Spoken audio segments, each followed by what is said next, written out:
I'm Laverne Badger of Exposed. Natalie Hayden of Exposed. We're back. We are back.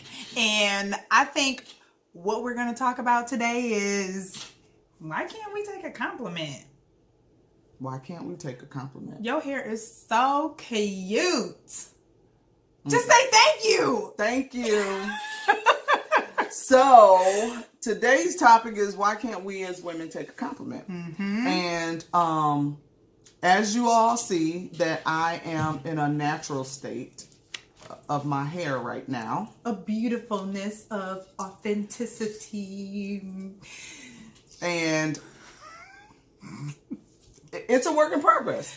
Absolutely. And so Natalie thinks I'm beautiful. Mm-hmm. And I think I'm all okay. I feel like I'm all right. But then when you throw some natural into it and being your authentic self, that's an added layer to how we feel about ourselves and self-image and all that. So we're going to have a couple episodes that are going to cover why we can't take a compliment, because as we research this, we realize that this is not a white, a black thing.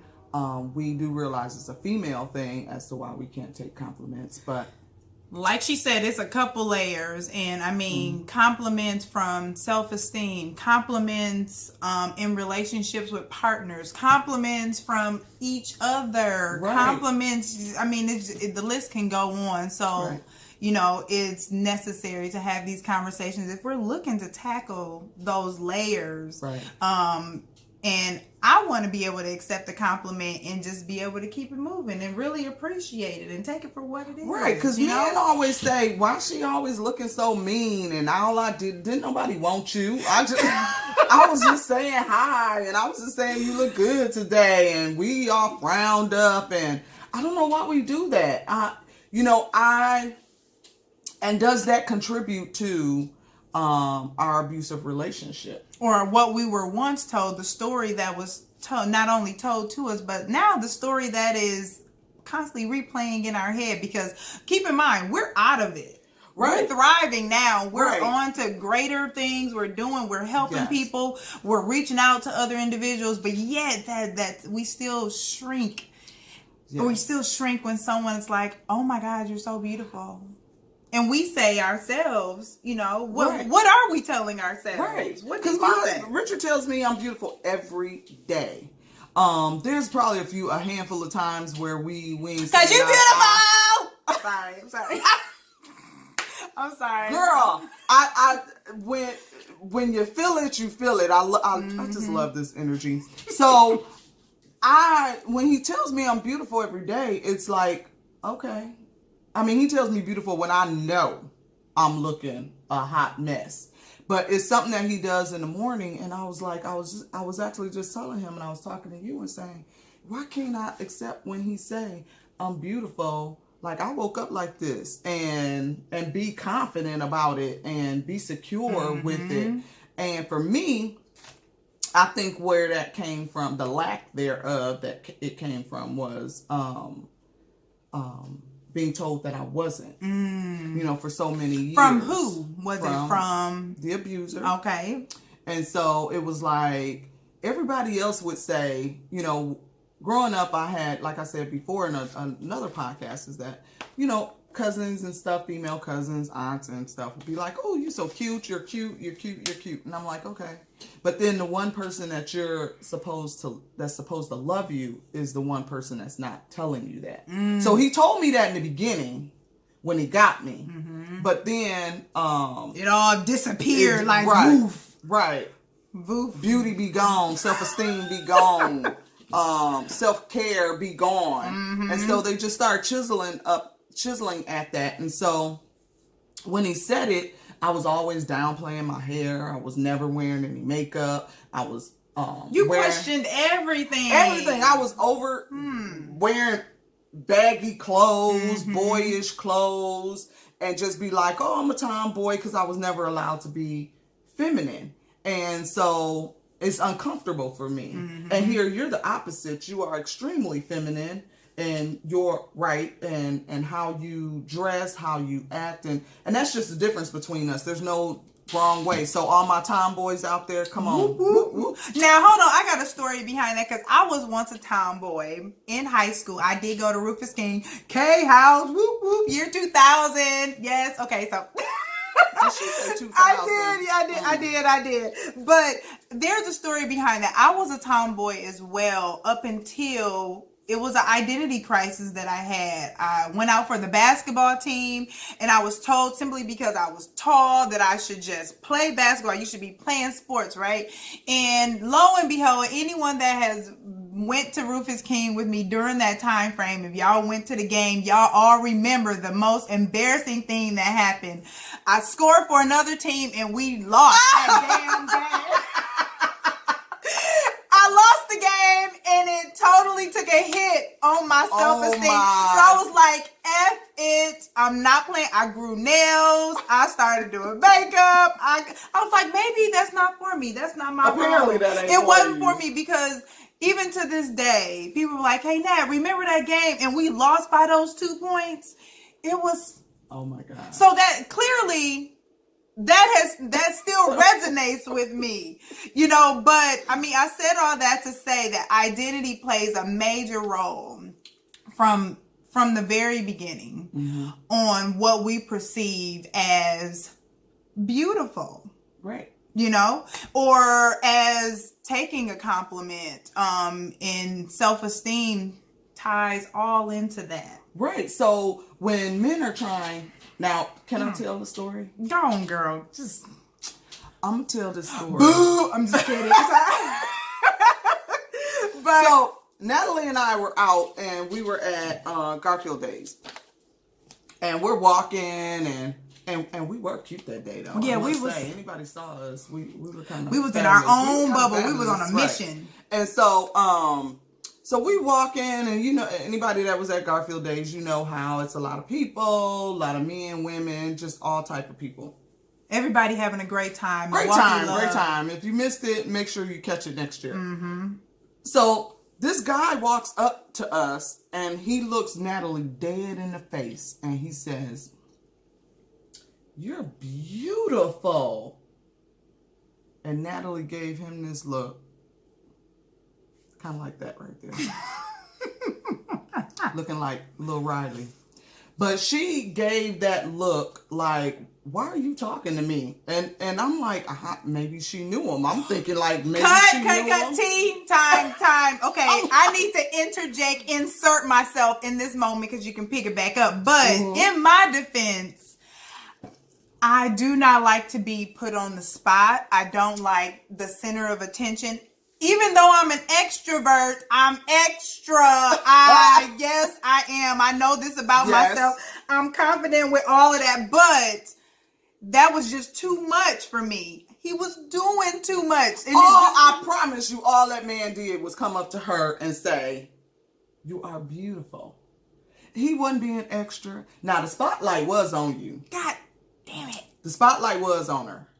But it was why was that uncomfortable? It was let me tell you why, and I'm gonna and it just came to me. The reason why it was uncomfortable for me, if I can be real, is because I already get this people get this notion that do not know me. When they see me, they automatically assume that I'm like stuck up. And I'm not. I'm the nicest person. I will talk to any and everybody that will listen.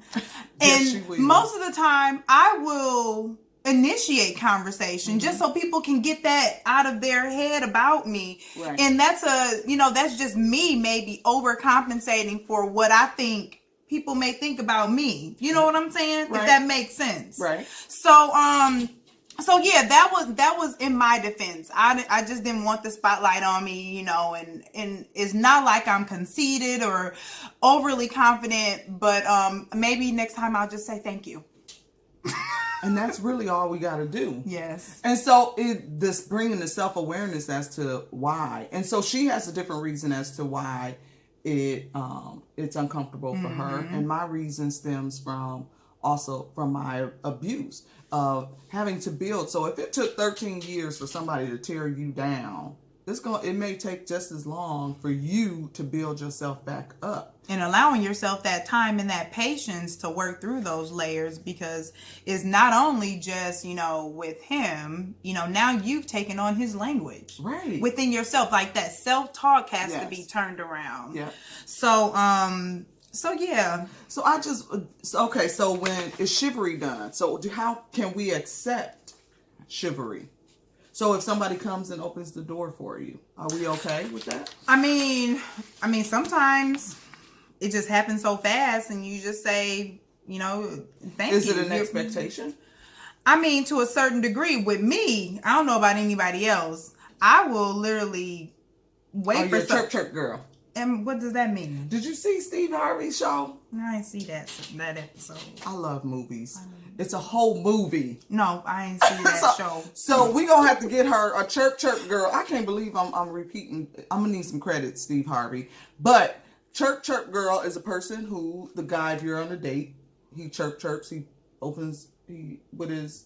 And you just open it yourself? Yes. Oh no! See, I mean, and somebody who is versus somebody who requires you to come around the car and open the door for me. See, you know what? I ain't been on. I'm fresh out here. I'm fresh on these streets. I ain't been on too many dates where I've been chirped at, but my door has been open for me. Okay. On countless occasions, even when I'm not on dates with people, like people just open the door, and that's good for me. That's good. I think that it should be required. I know I wasn't comfortable with it with Richard, and all my stories are gonna revert back to Richard because I've been with him forever. And that's her only ever boo.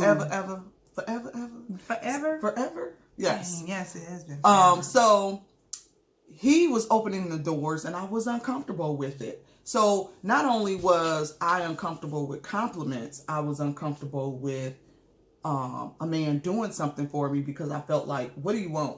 Mm-hmm. What do you want? Even after you got him, girl? You got him. It was like, what you don't it was like, you don't have to do it anymore.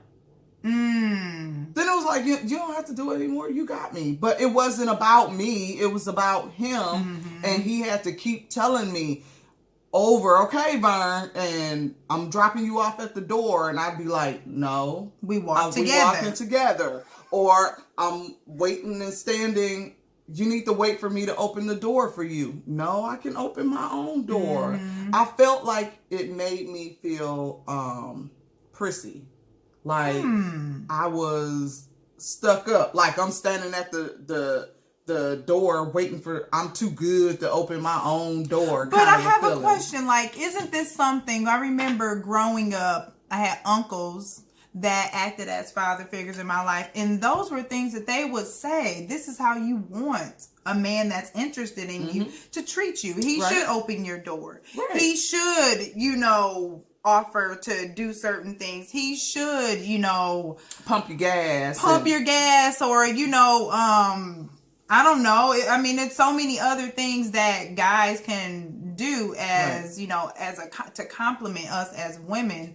But, now as we get older, we have these layers where we're just sort of like not accepted. We're not receptive to them. So now I want us to really now look into some ways on how we can be receptive. So, we are not experts in this. We are just experienced. Right. And we're exposing our experience. Yes. I'm halfway exposing my experience. Yes. But at the same time, I did look on some research, and just a disclaimer. Wait a minute. Why is your shirt? Oh, what's the struggle with the shirt? Because the struggle is we in between compliments. So I'm in between.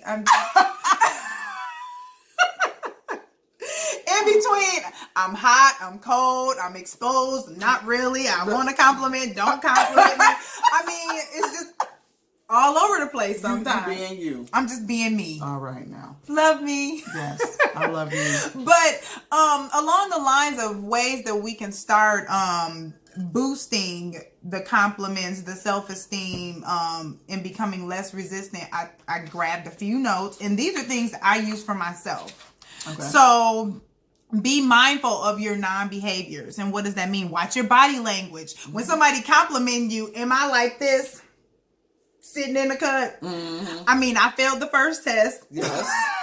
I failed the first test because miserably. Yes. But you know how the universe works is gonna kick one more right back at you. Yes. Another one. Yes. And I'm gonna make sure I pass that one. But being mindful of our body language and accepting those compliments. So like I said, avoid crossing arms, downcasting eyes, and overly casual postures that can send the wrong message and indicate disinterest. I mean, even though I may not know how to fully receive that, I can just say thank you and just keep it going, you know, with a smile.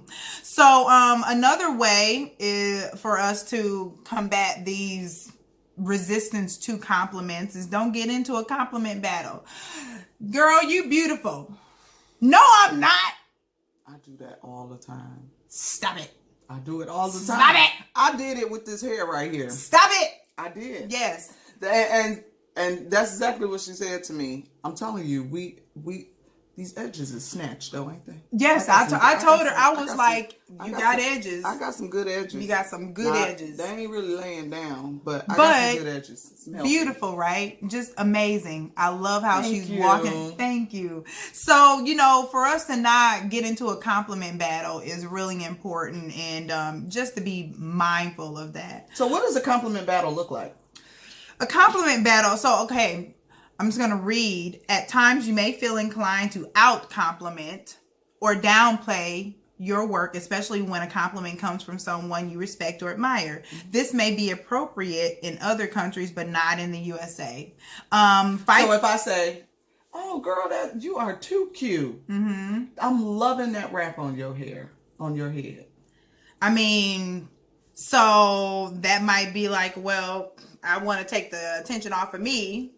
I might just go ahead and say, well, I love your earrings. I love your hair. Okay. You know, thank you. You know, but that's what that looks like. Don't get into a compliment battle where you're going back and forth with someone. Yeah. And basically they're just letting you know how they feel about you and not necessarily. So I'm giving you a back. So would you have given me that compliment if I hadn't given Absolutely. If I hadn't complimented you first? Absolutely. So, also, don't milk a compliment. That's hilarious. That's totally not my style. That's not my stilo. I don't roll that way. But you've seen people like that though. I mean, I've seen people like that. I mean, you got to walk in grace. Yeah. Gracefully accept a compliment. Yes. You know, I failed on one end of the spectrum. This end of the spectrum, I ain't quite traveled. Right. I'm not milking a compliment. You know, because I'm more than likely I'm gonna run away from one versus milking one. So, and the last one is don't deny or downplay the compliment. One of the worst things you can do is to deny a compliment. This can come across like a slap in the face to the giver.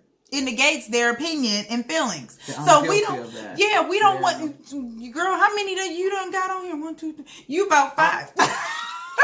Girl, the struggle is real, I'm telling you. So we got some work to do. You know, those are just a few ways we can gracefully receive compliments. Right. You know, so I have some work to do, and it's from the inside out. Nothing anybody else can do. Because all of those compliments are an outside, external force that's coming to us. You know, and how we respond to that makes all the difference. Right. And we're joking about this, but it really is a serious issue to not be able to accept a compliment, because it is a reflection of how we feel about ourselves. So if we're uncomfortable with someone telling us that you're not that you are beautiful and it makes you cringe, you have to say, why am I cringing? Do I not think I'm beautiful? You know, and so that's something that we should talk about as women, to say, what is it? And our young girls to say, what is it? Which is why that this is one of those topics that's going to have a couple we're going to have a couple episodes to kind of dig a little deeper. Yeah, and talk about some self-care and what does that look like, and being okay with not just how you look, but how you move. You know, I remember when because I am sort of tomboyish, you know, people don't really see me in dresses, and it's just because of my body type, how I feel about my body, and every woman can contest to this, that you have some problem areas. Even though one woman may look at you and be like, what is the problem? What is the issue? I don't see anything. Right. So being able to deal with self-image is just one of those things that we have to be able to conquer. And for me, being a tomboy, it just was always a way to deflect on the feminine side of me. But I've always loved women in heels. Like, even when I wear heels, it just gives you an extra pep in your step. Like it just it's like, look at that woman over right. there. It's like something about a woman who walks in heels, and even her walk is different. Right. Like, you don't even walk it's the same in flats. Right. You can't Put me in some like flats. it took you up two to 4 inches. You know, so just something as simple as wearing heels. You know, because. But I don't wear them, and because I can't walk in them, I don't feel like I'm graceful in them. But I know, oops, hold on, y'all. Malfunction. But aren't these cute? I think they're adorable. These are cute. Yes, I They're love heavy. them. I don't wear them that often because they're a little heavy, but they are cute. So so what I was saying is that being able, if I don't ever wear a dress, I'm okay with that. I should be okay with that. And if I don't ever wear heels, I should be okay with that.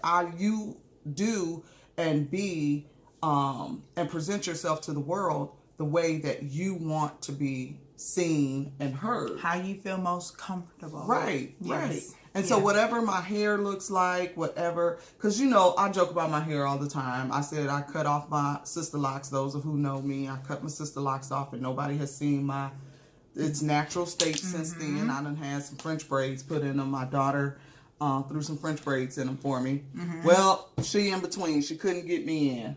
And so this is what I ended up with. And I'm like, okay, but this is me. I have to be comfortable with it. But it was a struggle before we turned this camera on. Let me tell you something. Even behind the scenes, I totally get that, because a woman's hair, now we going and we tapping into a whole nother area, is her hair. And I ain't got none. But that is an area. That's an area lack thereof is an issue too. Is a lack thereof. You know, women being able to accept compliments, like we said, compliments and self-esteem. When you got those two components going on together, you got a woman that's like, okay, something is wrong if my hair ain't right. Right. You know what I'm saying? Yeah. When I am not naturally, like, I just didn't intentionally wake up to go bald. Right. Many people don't know this story. People just say, "Oh my God, you look so amazing. You got a good head. You got a perfect head." Thank God, because that wasn't how it worked out for me. Right. You know, I ended up developing alopecia, and that was a huge blow to my confidence. Ooh. It wasn't until I became bald when I had gained more confidence. So even with the hair, when I had hair, I wasn't as confident as I am today with no hair. Wow. And I'll be able to talk about that story maybe not a long time, but I will talk about that. How we present ourselves, what we think about, what does our hair mean to us, and because we're doing something special with the movie coming out, Sanaa Lathan. Yes, we are. Happily Ever After. And let me tell you, I have all of those books. Those books got me through a serious, it was a struggle that I was going through while I was losing my hair. So all of those books she has, I think it's like a trilogy. It's 3 of them. I can't wait. And I have them all, and I can't believe that it's finally going to be in picture viewing. And we have to do a viewing. We just have to do a viewing. We're going to do one. And so again, we're not, it's not getting off track, because all of these components is tied into why we can't accept the compliment. A genuine compliment, like somebody he ain't coming for you. He ain't but he just saying he recognized beauty. Right. And what about when a woman, compliment another woman? Why is it so difficult for women to even compliment each other?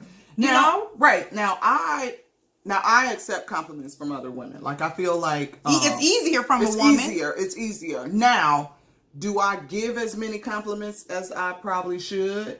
When I probably don't give as many compliments to females that I don't know. And because I'm like, how is she gonna receive it? Is she gonna be stuck up if I say, girl, that's a cute shirt, them some cute shoes, and is that some, or those some, you gotta think. And so that instead of me just genuinely saying, and I've done it before, but genuinely be like, girl, those shoes are banging. That hair, those earrings, them glasses, all glasses. That. People compliment me on my glasses all the time. Because they are hot, though. Shout out to Distinctive Lens. Distinctive Lens. I got me a pair. Yes. Love. I got 3 pair, and I'm just giving shout outs. Yes, shout out to do you. That. Yes. She got a storefront coming. Come on, girl. Yep. And so people compliment me on those, and I'm just like, okay, that's cool, but why am I hesitant? Because I'm hesitant on the response I'll get versus to be like, oh, girl, thank you, or oh, all right, thank you. Then I'm gonna be mad, like, give me my compliment back. No, you just put it out there and let them react to how they need to react. Because they could be having the same issues we're having and receiving a compliment. Yep. Aha. Did you get an aha moment? Girl, I be throwing compliments like it's hotcakes because I like to recognize beauty. Right. I just love seeing. We just fine.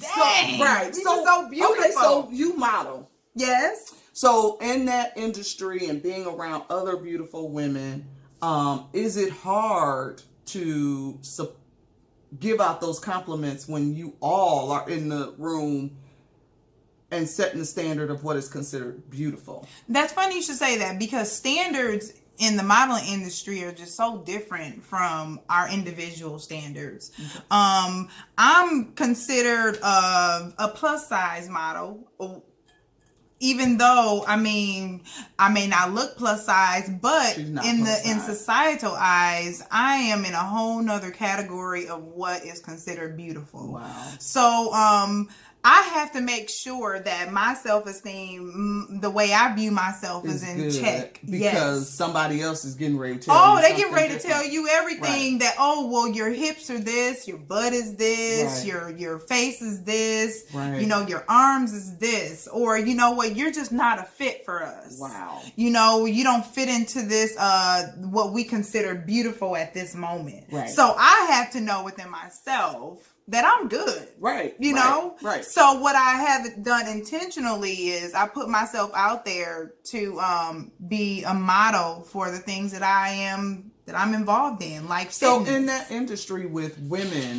when you go and it's a room full of you guys and you all are looking for the same thing, or trying to compete against the same job, or not necessarily competing. I don't look at and that's me personally. I don't ever walk into a job, because once I'm on the scene, once I'm at a gig, once I'm at a go-see or whatever, I'm just thinking about me, and those other women, whether they're 10 years, 15 years older, younger, I feel like I have no competition. Okay. That is just how I perceive it. I don't have any competition. So sorry, guys. We were slightly interrupted by some technical difficulties, but, it is what it is. We're back. So you get 2 videos. Right. Just two. But I think what I was saying was, as far as like modeling and confidence or compliments and so forth, I really don't look at myself when I come into a space with other individuals too hard, because I'm sort of good with myself. Right. Usually if I'm there for a job, I'm there to do the job, and then I'm on my way. And those women, whether they're open to being receptive in that space, then we're good. In most cases, all the gigs that I've been on, the women are really nice. They're, we compliment each other on whatever we're complimenting on, and we just do our job and we go. Okay. So I really haven't had any, negative connotations connected to me being in that industry.